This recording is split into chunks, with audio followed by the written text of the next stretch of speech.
The hypothesis is that the biblical text from the book of Exodus is a true historical document. And this text contains clear clues concerning the route of Exodus, which has led us to this location at the Red Sea. What if it has been lying beneath the waters of the Red Sea for thousands of years, waiting for someone to find it? Divers exploring the seabed made a discovery so astonishing that it reignited one of the greatest debates in history. Hidden beneath layers of coral and sand were objects that appeared to belong to an ancient military force: chariot wheels, human remains, horse skeletons, broken weapons, and even traces of gold. Could this be the legendary army that vanished without a trace? Or is there another explanation that has yet to be uncovered? Before we uncover this incredible mystery, take a second to hit like, subscribe, and turn on notifications, because some of history's biggest secrets are only just beginning to surface. In this video, we'll examine the evidence, explore what divers actually found beneath the Red Sea, and separate documented discoveries from the theories surrounding them. Whether this discovery rewrites history or reveals an entirely different story, one thing is certain: you'll never look at this ancient mystery the same way again. The man everyone called a fool. Back in the 1970s, there was a man named Ron Wyatt. He wasn't a professor. He didn't have a fancy title. He wasn't attached to any prestigious university or research institution. He was a nurse anesthetist from Tennessee who spent his own savings chasing what most people in the academic world considered pure fantasy. Ron Wyatt believed he could find physical proof of one of history's most famous stories: the crossing of the Red Sea. Now, most mainstream scholars had long settled on the idea that this crossing, if it happened at all, took place somewhere in the shallow, marshy lakes of northern Egypt. But Wyatt disagreed. He studied the ancient texts carefully, followed every geographical clue he could find, and became convinced the crossing happened somewhere much more dramatic, somewhere much deeper, somewhere in a narrow body of water called the Gulf of Aqaba, that slim finger of the Red Sea separating Egypt's Sinai Peninsula from Saudi Arabia. Think about that for a second. He wasn't just saying the story was real, he was saying the scientific establishment had been looking in completely the wrong place for decades. So, in 1978, armed with nothing more than basic scuba gear, a small boat, and a stubborn belief that he was right, Ron Wyatt did what no serious researcher had ever bothered to do. He went down and looked for himself, and what he found, or claimed to find, was extraordinary. Chariot wheels on the seafloor, encrusted in coral, horse bones, human bones, and most incredibly, a single chariot wheel plated in gold, the kind that would only ever belong to someone of the highest possible rank.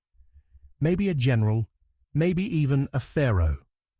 When Wyatt brought his findings to the world, people didn't just ignore him. They laughed at him. They called him a fraud, a religious fanatic, a man who saw what he wanted to see because he wanted so desperately to believe. And honestly, it was easy to dismiss him. Around the same time, he was also claiming he'd found Noah's Ark, the real Mount Sinai in Saudi Arabia, and the Ark of the Covenant in a cave beneath Jerusalem.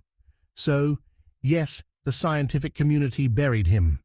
Every serious Egyptologist, every credible archaeologist, looked at Ron Wyatt and wrote him off as a crank. Ron Wyatt died in 1999, ridiculed, dismissed, forgotten. But he left something behind: his research, his maps, and most importantly, the exact coordinates of everything he claimed to have found. And that's where our story really begins.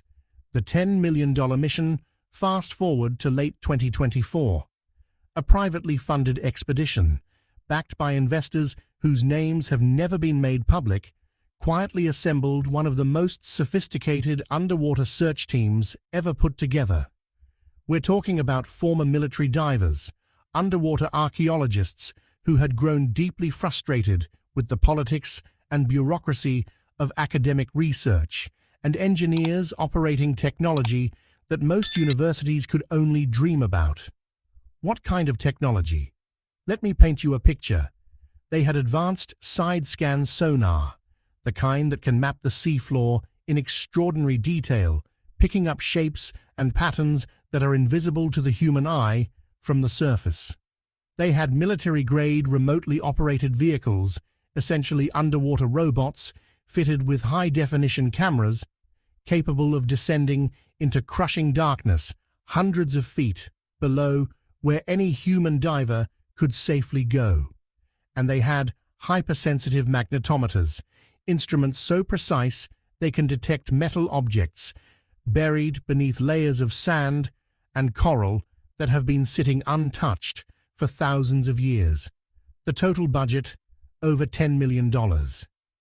This was not a hobby project or amateur hour.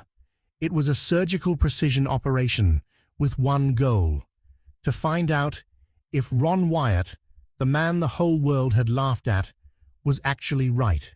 They deployed into the Gulf of Aqaba and began scanning the seafloor in careful, methodical grids. Day after day, the sonar pulsed into the deep water, mapping everything below. And then suddenly, the operator called everyone to the screen. Something was down there. Strange shapes, symmetrical shapes, round, precise, arranged in a long linear trail stretching across the seafloor. Shapes that were absolutely not natural rock formations. They looked exactly like wheels, hundreds of them. What they found on the seafloor. They sent the ROV down first. The underwater robot descended slowly into water so dark and cold that a human diver could only survive there for minutes at a time. Its lights cut through the blackness. And then, rising from the sediment like something from a dream, the camera captured it. A perfectly round shape, completely encrusted in coral, ancient, unmistakable, a chariot wheel. As the robot moved forward, another wheel came into view, then another, then another. The debris field stretched on for nearly a mile and a half. This was not a single accident. This was a catastrophe captured in time.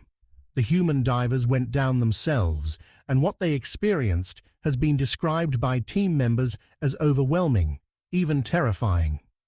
Imagine swimming through a battlefield, except the battle happened 3,000 years ago, and everything is frozen exactly as it was in the moment of destruction. The seafloor was covered in wreckage, wheels with 4 spokes, wheels with 6 spokes, wheels with 8 spokes. Now, here's why that detail matters so much. These specific spoke patterns, 4, 6, and 8, correspond exactly to the different types of chariots used by the Egyptian military during what historians call the New Kingdom period. The 4-spoke wheels were the older models used by standard troops.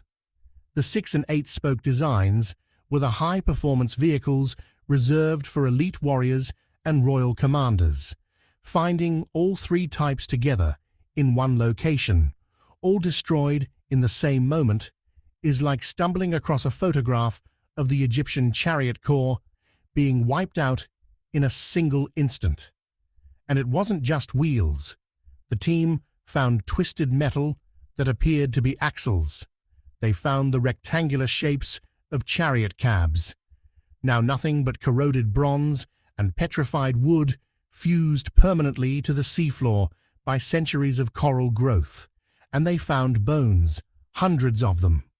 Animal bones, specifically horse ribs and leg bones, positioned exactly the way they would be if the horses were still harnessed to the chariots when they died.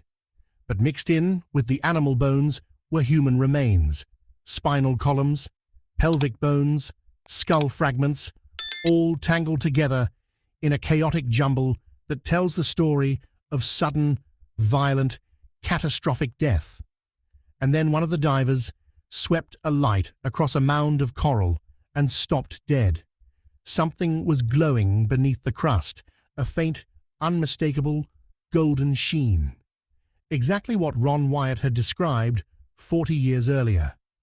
A gold-plated chariot wheel, locked in the coral like it had been sealed there on purpose. They couldn't touch it without destroying it, but they documented everything. Thousands of photographs, hours of video, crystal clear, high-definition footage of something that should have stopped the world. The geography that changes everything. Here's the thing that takes this discovery from remarkable to genuinely mind-blowing. It's not just what they found, it's where they found it. The Gulf of Aqaba is mostly an underwater canyon of terrifying depth. In most places, the seafloor drops down 5,000, even 6,000 feet. That's over a mile straight down, walls of black water plunging into an abyss.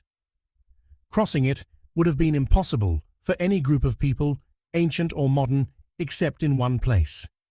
Right where the debris field was found, there is a massive natural underwater land bridge, a plateau stretching nearly 10 miles from a beach on the Egyptian side called Nuweiba, all the way across to the shores of Saudi Arabia. On both sides of this bridge, the seafloor drops away into those mile-deep canyons, but the bridge itself is relatively shallow, around 900 feet at its deepest point. Compared to what surrounds it, this is essentially a raised road cutting through impossible terrain. And here's what makes this extraordinary. The sonar maps show it clearly, a distinct, wide, natural pathway under the water, 10 miles long, several miles wide, and it is the only place in the entire 100-mile length of the Gulf of Aqaba where any group of people could have even attempted to cross. Now look at the beach where this bridge begins, Nuweiba. It's a large, flat shoreline completely surrounded by steep, impassable mountains on every side. The only way in is from the west. The only way out is forward into the water. It is, geographically, a natural trap.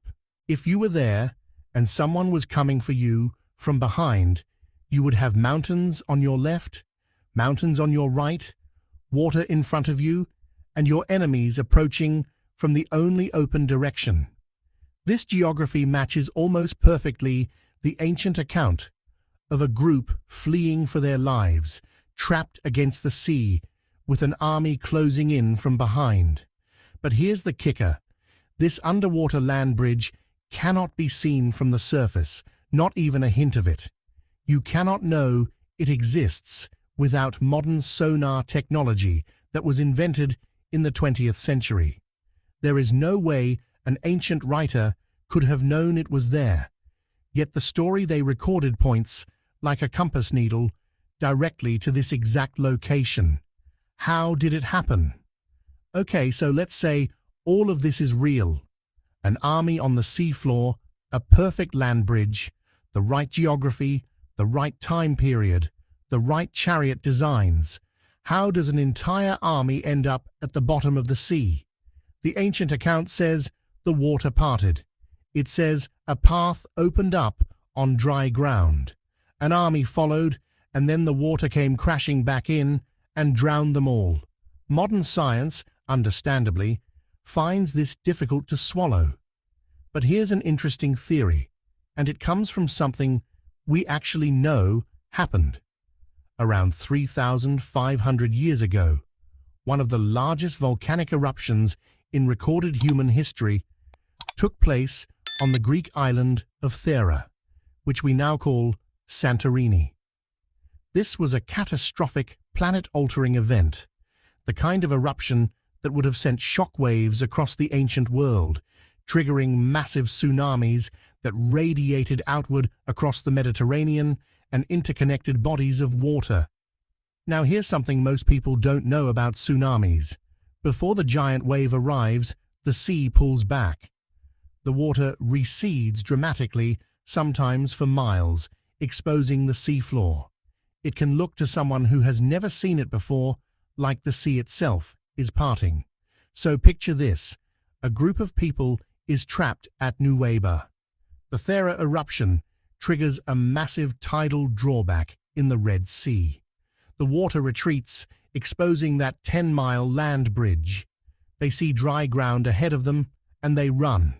The pursuing army, watching their targets escape, charges onto the exposed sea floor after them. And then the wave comes back. A wall of water roaring in, hitting an army of soldiers in heavy chariots stranded in the middle of a corridor with nowhere to run.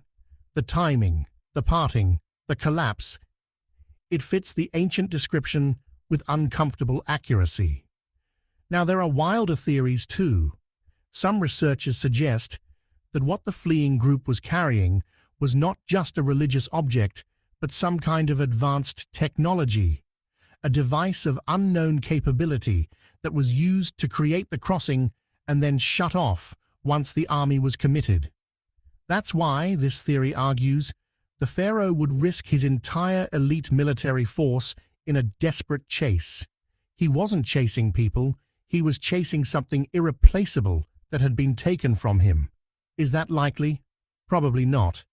But the point is, something happened in that gulf, something sudden and violent that killed a massive number of people and horses and left the wreckage sitting on that seafloor for thousands of years. Why is everyone so quiet? So here's the question that should be keeping you up at night. If this evidence is real, if it's sitting right there on the seafloor, documented with state-of-the-art technology by a credible team of professional divers, why isn't it the biggest news story on the planet? When the findings were quietly shared with leading Egyptologists, the response wasn't excitement. It wasn't curiosity. It wasn't even skepticism. It was silence. Complete, deliberate, deafening silence. To understand why, you need to understand what this discovery actually threatens. For more than 100 years, the mainstream academic position has been firm and consistent. The mass exodus described in ancient texts did not happen on any meaningful historical scale. This isn't a fringe view, it's the established consensus taught in every major university, written in every major textbook.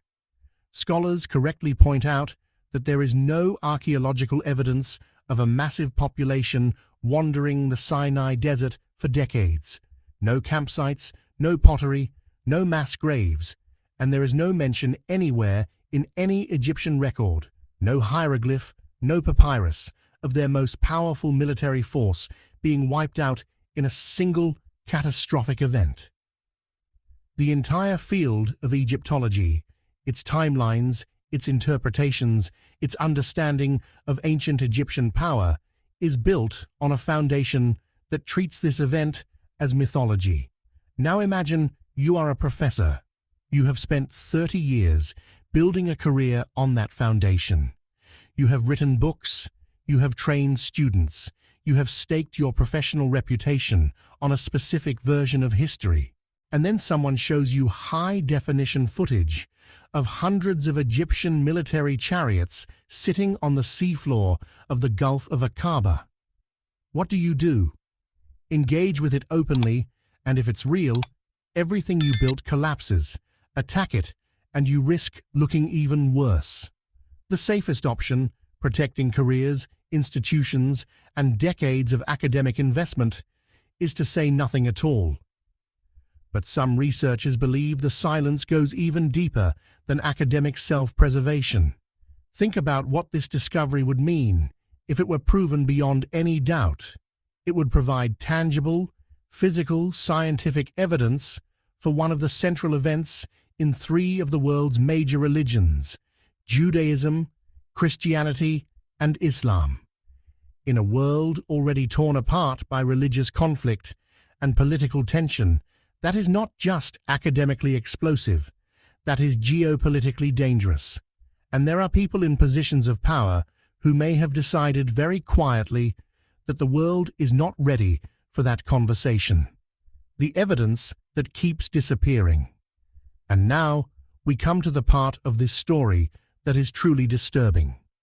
Remember the golden chariot wheel that Ron Wyatt found back in the 1970s? He described it clearly, a four-spoke wheel plated in gold, the kind reserved for the highest Egyptian royalty. He photographed it, he documented it, he brought it to the surface, and then, wanting to do the right thing, he reported it to Egyptian authorities, believing they would want to properly preserve such an extraordinary find. The wheel was never seen again. No photographs in any official archive, no record in any museum, no government acknowledgement that it ever existed. The moment that wheel left Wyatt's hands, it vanished as if it had never been found. Skeptics say this proves Wyatt made the whole thing up. No wheel, no evidence, no credibility. But ask yourself the other question. What if it was real? What if it was taken precisely because of what it proved? What if right now it is sitting in a government vault or a private collection where no scientist will ever be allowed to study it? It would not be the first time a historically significant artifact disappeared when it became inconvenient for powerful people. And the golden wheel is not the only thing that has gone missing. When the 2024 expedition compared their advanced sonar maps of the debris field to the original records Wyatt left behind from the 1970s and 1980s, they found something that stopped them cold. Large sections of the site, areas where Wyatt had documented dense concentrations of chariot parts and skeletal remains, were now empty. Not eroded, not scattered, empty. And on the sediment, where those artifacts should have been, the team found drag marks, long, straight, linear scars in the sea floor that look exactly like what you would expect to see if heavy objects had been hooked onto cables and physically pulled away. This doesn't look like ocean currents or natural erosion. It looks like someone, over the course of years or decades, systematically removed the most significant artifacts from this site before modern technology could properly document them. Someone has been cleaning this up. What this all means. Let's take a breath and think about what we actually have here. We have a debris field at the bottom of the Gulf of Aqaba, in the only location where an ancient crossing would have been physically possible. Chariot wheels, bones, and a glint of gold sitting exactly where a man dismissed as a fraud 40 years ago said they would be. We have a natural land bridge the ancients could not have known about, yet the ancient account points to it precisely. And we have a scientific establishment that refuses to engage with any of it, while the artifacts keep disappearing. Now, none of this is absolute proof of anything. Science doesn't work that way, and it shouldn't. But here's what's undeniable. The questions this raises deserve answers. Real, transparent, public answers. The evidence deserves proper scientific scrutiny, not institutional silence. And the man who was laughed at for 40 years, the nurse from Tennessee who followed the clues everyone else ignored and went down to look with his own eyes, deserves, at minimum, an honest reckoning. Ron Wyatt may have been wrong about Noah's Ark. He may have been wrong about the Ark of the Covenant. But the seafloor of the Gulf of Aqaba suggests he may have been exactly right about this. The truth doesn't vanish. As we reach the end, here's something worth thinking about. History isn't just shaped by what happened, it's also shaped by what survives, what gets studied, and how new discoveries are interpreted. Every archaeological find raises new questions, and sometimes the biggest mysteries remain unsolved for years. The discoveries reported beneath the Red Sea have sparked curiosity around the world. Whether they represent one of the greatest archaeological finds ever made or have a more conventional explanation is something that still requires careful research and evidence. Until more verified information becomes available, the debate will continue. What we do know is that the images, sonar data, and reports have inspired people to look at this ancient story from a new perspective. Somewhere beneath layers of coral and centuries of history, the full story may still be waiting to be uncovered. The real question isn't just what lies beneath the sea. It's whether future discoveries will finally give us the answers we've been searching for.